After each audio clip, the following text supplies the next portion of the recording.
हमारे इस चैनल पर आपको एक सीरीज़ मिलेगी अभी जो चल रही है कि आप किस तरीके से अलग अलग बाइक्स की एजेंसी ले सकते हैं, डीलरशिप ले सकते हैं और कंपनी के साथ मिलकर काम करना शुरू कर सकते हैं। आज की इस वीडियो में आपको पता चलने वाला है कि किस तरीके से आप एक रॉयल इनफील्ड जो कि भारत के चेन्नई से स्टार्ट हुई थी, जिसका हेडक्वार्टर आज भी भारत के चेन्नई में मौजूद है और चेन्नई से ही ये पूरी दुनिया भर में फैली हुई है, तो आप किस तरीके से इसके साथ बिजनेस शुरू कर सकते हैं, इसमें कितना इन्वेस्टमेंट लगने वाला है, कितनी अर्निंग आप कर सकते हैं, कौन कौन से डॉक्यूमेंट्स लगने वाले हैं, ज़मीन कहां पर और किस तरीके की होनी चाहिए, क्या किसी भी टाइप के लाइसेंस को आपको बनवाना पड़ेगा या फिर कंपनी खुद बना कर देगी, ऐसी ही कई सारी चीज़ों के बारे में जानने वाले हैं। साथ ही हम ये भी जानने वाले हैं कि इसके लिए आप अप्लाई कैसे कर सकते हैं, तो वीडियो को लास्ट तक ज़रूर देखिएगा। हेलो एंड वेलकम फ्रेंड्स, मेरा नाम है अनूप सिंह और आप देख रहे हैं आपका अपना यूट्यूब चैनल। इसी तरीके से और भी एजुकेशन से रिलेटेड वीडियोज़ को देखने के लिए इस चैनल को अभी सब्सक्राइब करें और हाँ, साथ में आने वाले बेल आइकन को भी प्रेस कर दें ताकि आप किसी भी लेटेस्ट वीडियो की लेटेस्ट अपडेट मिस ना कर सकें। So let's get started.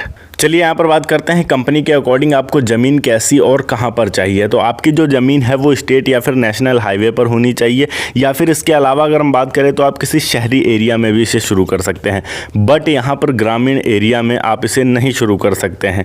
अब यहाँ पर बात करते हैं, चलिए स्टेट या नेशनल हाईवे पर आपने ज़मीन ले ली या फिर शहर के अंदर ज़मीन ले भी ली, तो कितनी ज़मीन लेनी है आपको, यहाँ पर बहुत इंपॉर्टेंट चीज़ आ जाती है। तो कम से कम 5 से 6 हज़ार स्क्वायर फीट ज़मीन आपको चाहिए। ऐसा इसलिए क्योंकि आपको एक गोडाउन बनाना पड़ेगा जिसमें आप स्टॉक रखेंगे अपना, प्लस यहाँ पर आपको एक सर्विस सेंटर भी बनाना पड़ेगा उसी के अंदर, जहाँ पर बाइक्स जो आपने बेची हैं वो सर्विस होंगी। इसके अलावा आपको स्पेयर पार्ट्स भी रखना पड़ेगा, वर्किंग एरिया जो आपका होगा वो भी रखना पड़ेगा, और फिर उस एजेंसी के बाहर आपको एक पार्किंग भी बनाना पड़ेगा जहाँ पर कस्टमर्स आएंगे, अपनी गाड़ी को पार्क करेंगे। अगर नई गाड़ी कोई ख़रीदने आता है तो वो पार्किंग एरिया भी कम से कम 1000 स्क्वायर फीट का होना चाहिए। तो उस सब चीज़ों को देखते हुए कम से कम 5 से 6 हज़ार स्क्वायर फीट ज़मीन आपकी होनी चाहिए अगर आप एक रॉयल इनफील्ड की एजेंसी शुरू करना चाहते हैं तब। दूसरी चीज़ जब यहाँ पर इंपॉर्टेंट आती है कि आपके पास डॉक्यूमेंट कौन कौन से मौजूद होने चाहिए। तो डॉक्यूमेंट्स की अगर हम बात करें तो यहाँ पर आपके पास सबसे पहले आपकी आईडी प्रूफ होनी चाहिए। पैन कार्ड भी हो सकता है, वोटर आईडी कार्ड भी हो सकता है, यहाँ पर आप आधार कार्ड भी दे सकते हैं। दूसरी चीज़ जो आपके पास यहाँ पर आ जाती है वो होगी आपके एड्रेस प्रूफ। एड्रेस प्रूफ में आप अपना इलेक्ट्रिसिटी बिल दे सकते हैं, या फिर अगर आपके पास मौजूद है तो आप अपना राशन कार्ड भी दे सकते हैं। साथ ही जो आपकी ज़मीन है उसके सारे डॉक्यूमेंट्स कंप्लीट होने चाहिए।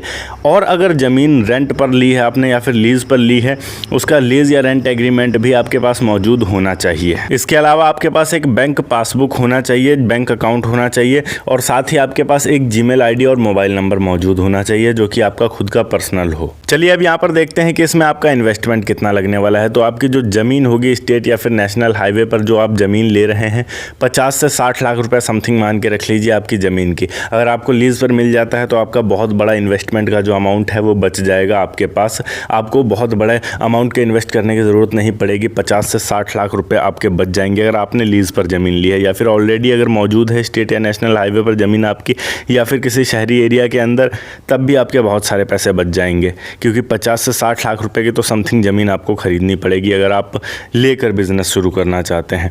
दूसरी चीज़ यहाँ पर इन्वेस्टमेंट में बात करते हैं, आपको जो स्ट्रक्चर बनाना पड़ेगा शोरूम का। अब कई सारे लोग ऐसे होते हैं जो बोलते हैं कि हमें तो पता ही नहीं कैसा स्ट्रक्चर बनाना है, क्या क्या चीज़ें लगेंगे। तो घबराने की कोई बात नहीं है। अगर आपने अप्लाई किया है, आपके पास मौजूद उतने पैसे हैं, एलिजिबल हैं आप, तो कंपनी अपने तरफ से पूरी मदद करेगी। बाकायदा वो आपके पास आएगी, आपको ट्रेनिंग देगी, आपके जितने स्टाफ्स आप रखेंगे वहाँ उनको ट्रेनिंग देगी, और जो शोरूम का स्ट्रक्चर है वो कैसा बनाना है वो लोग बताएंगे। वो लोग आपको पूरी हेल्प करेंगे, बताएंगे किस तरीके से करना है, A to Z ट्रेनिंग देंगे। साथ में आप अपने बिज़नेस को कैसे बढ़ा सकते हो, किस तरीके से आपको एडवर्टाइजमेंट करना है आपके एरिया में, उन सारी चीज़ों में वो लोग हेल्प करेंगे। एक पूरी टीम आपके पास भेजी जाएगी हेल्प करने के लिए और बताने के लिए। 20 से 30 लाख रुपए का ये मान के रख लीजिए शोरूम का स्ट्रक्चर पूरा बनेगा। यहाँ पर आपको एक सर्विस सेंटर भी उसी में बनवाना होगा। साथ ही आपको रॉयल इनफील्ड कंपनी को एक सिक्योरिटी अमाउंट भी देना होगा जो कि 5 से 10 लाख रुपए तक हो सकता है। इसके साथ में आपके पास जितने स्टाफ काम कर रहे हैं उनको भी सैलरी देनी होगी, प्लस ट्रेनिंग देनी होगी। उसमें आपका 3 से 4 लाख रुपए आसानी से इन्वेस्ट हो जाने वाला है। प्लस यहाँ पर आपको स्टॉक लेना पड़ेगा। ज़्यादा से ज़्यादा आप कितने का भी स्टॉक खरीद सकते हैं, बट अगर अगर मिनिमम की बात करें तो 20 से 30 लाख रुपए का स्टॉक तो आपको खरीदना ही पड़ेगा।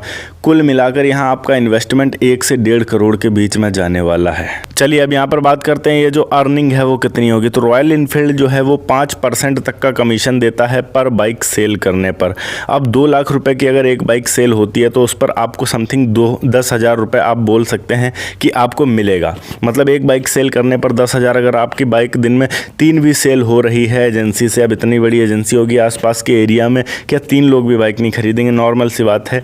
अधिकतर केसेस में 2 से 3 बाइक तो डेली बिकेंगी ही। तो आपका 10 से 20,000 या 30,000 रुपये समथिंग मान के रख लीजिए अर्निंग डेली की डेली हो सकती है बाइक सेलिंग से। इसके अलावा जो आपकी एजेंसी के अंदर सर्विसेज होंगी उसके भी पैसे आपको ही मिलेंगे, एजेंसी को ही जाएगी। तो रॉयल एनफील्ड सर्विस होने आएगी तो ही अच्छे खासे अमाउंट चार्ज किए जाते हैं। एंड तीसरी चीज़ बात करते हैं यहाँ पर स्पेयर पार्ट्स पर आपको कमीशन मिलेगा, क्योंकि रॉयल एनफील्ड एक काफ़ी महंगी गाड़ी है तो उसके स्पेयर पार्ट्स भी बहुत ज़्यादा महंगे होते हैं। और स्पेयर पार्ट्स पर एक डीलर को 20 से 30% तक का कमीशन मिलता है। ये मान के रख लीजिए अगर 10,000 रुपये के स्पेयर पार्ट्स पड़ते हैं एक बार किसी गाड़ी में तो उसमें आपको 2 से 3,000 रुपये तक का प्रॉफिट होता है। और दिन में ना जाने कितनी गाड़ियाँ आपके पास आकर सर्विस होंगी, एजेंसी में आकर सर्विस होंगी, और उसमें कितने का स्पेयर पार्ट्स पड़ेगा और उससे कितना कमीशन आपको मिलेगा।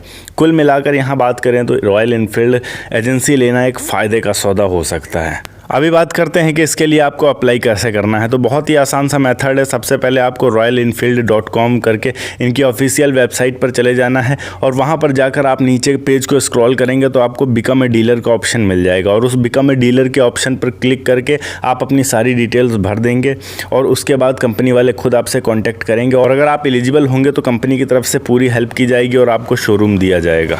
ओके गाइस, ये थी एक छोटी सी वीडियो की किस तरीके से आप एक रॉयल एनफील्ड का डीलरशिप ले सकते हैं। अगर वीडियो अच्छी लगी हो तो वीडियो को लाइक करके चैनल को सब्सक्राइब जरूर कर दीजिएगा। मैं मिलता हूं आपको नेक्स्ट वीडियो में एक नए टॉपिक के साथ। तब तक के लिए जय हिंद, वंदे मातरम।